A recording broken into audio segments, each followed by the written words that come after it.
नमस्ते दोस्तों। मैं हूँ वीपी और स्वागत है आपका वीपी स्टॉक एकेडमी पर। आज हम बात करेंगे एक बहुत महत्वपूर्ण विषय पर, नॉन इंटरेस्ट और नॉन रिफंडेबल पूंजी कैसे प्राप्त करें।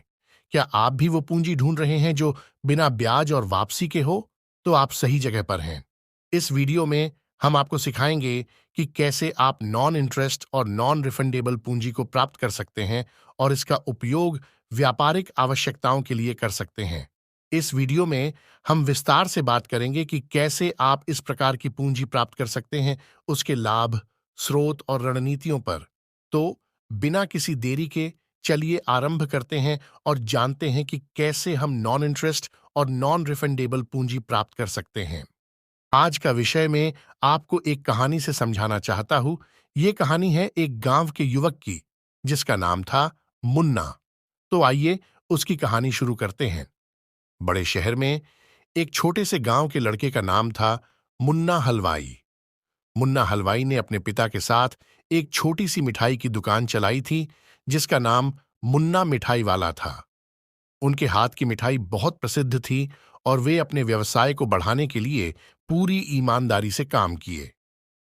एक दिन मुन्ना हलवाई का दिल मिठाई के साथ साथ व्यापार को भी बढ़ाने का ख्वाब देखने लगा।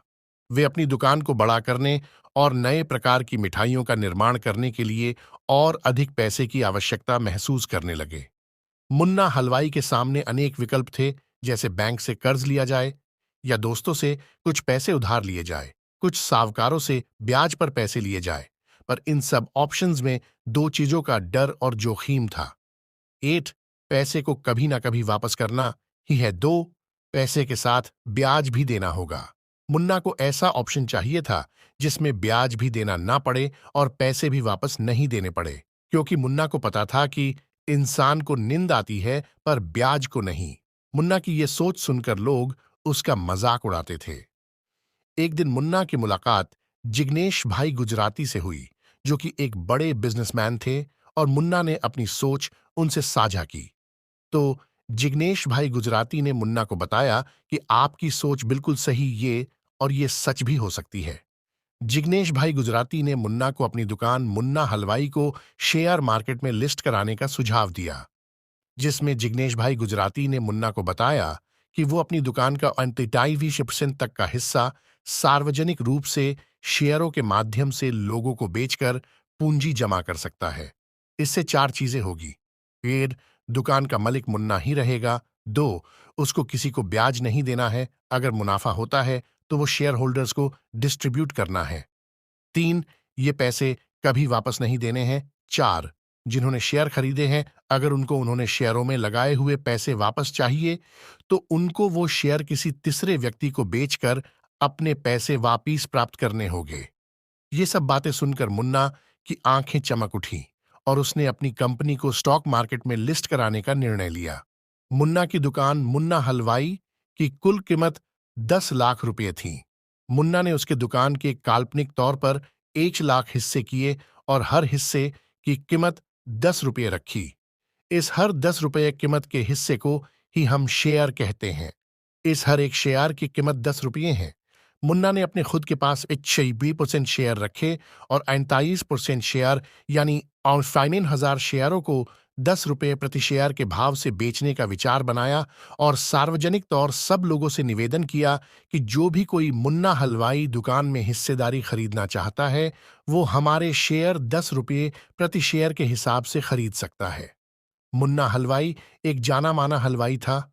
लोगों का उसके प्रति विश्वास था और लोग उसके बिजनेस में हिस्सा लेना चाहते थे।